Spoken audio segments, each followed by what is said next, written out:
dañ koy ñaanal 1 an 4 mois yi ñu des bu yàlla jàll mu jeexal ko ñu dem élection. 1 an 4 mois rek ko et des. plus troisième mandat bi non nit ñi di xaar Sénégalais yi di xaar bëri. que nii dafa fere def mandat ma ne askan wi bu ñu taxee ni ñoom dañoo bëggaat ñu toog. askan wi loolu doo ko mais législative yi génn kay askan wi wane na ne Macky Sall mu dem moom demul de.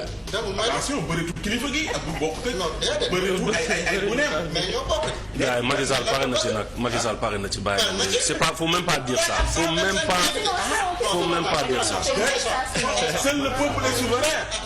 on s'écoute waaw allez-y. am na loo xam ne loolu teg sa gis nga jant baa nga ne gisuma ko am nga droit ne gisuma ko munoo dem ay élection locale ñu duma la nga am ay 45% nga toog ci télé bi naan am nga 70% nga ñëwaat législative yi am ay 46% kooku sa doole wàññeeku na Macky Sall mënut a dem 3e mandat xam na ne Sénégalais bàyyi nañ ko. foo ko teg. fi ma ko teg ci législative yi ñu génn. li ci législative nekkul ci présidentielle non ñoo yem. bu doon ci législative yi non attention soxna Aïssa mënoo doon xëccoo 125 députés dem bay xëccoo benn député pour nga am majorité nañ waxante dëgg Macky Sall jeexal na. d'accord léegi bu jeexalee. waaw ku fi ne. Ousmane Sonko. ah bien sûr moo fi ne. rëcc moom laa doon. moom laa àndal Sénégalais sax moom lañ àndal. ah déet loolu Sénégalais. ah waaw waxal rek mi nga bokk. non Sénégalais yi bien sûr. est-ce que soxna Aïssa est-ce que Sonko sax. non man Sénégalais laa bokk. voilà da ngaa xam fan laa moo tax jeex na moo tax ma ne Sénégalais dama généralisé. bari de. waaw. Cissé.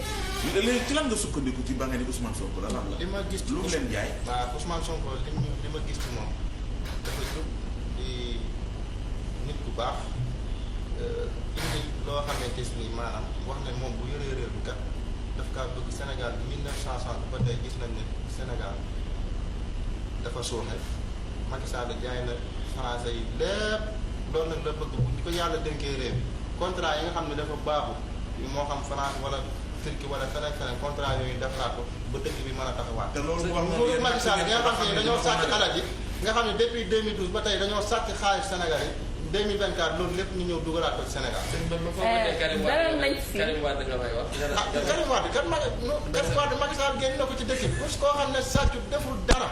dalal nañ fi waa MPR ah bu sàccee sax yow mënoo génne dara na kii dafa sàcc nga génne ko ci dëkk bi mënut a ñëw. Cissé dalal nañ fi waa MPR Cissé yaa ngi fàttaliku dalal nañ fi waa MPR mu wax fi merci beaucoup mu wax fi lu am bàyyiwoon na fi dara de. mu ne anta ban Sénégalais mooy taxaw xëy ni jërëjëf Ousmane Sonko yaa ma jox ma lay jox ma naa wala nga toog ba weer dee fay nga ne jërëjëf Ousmane loo fi def.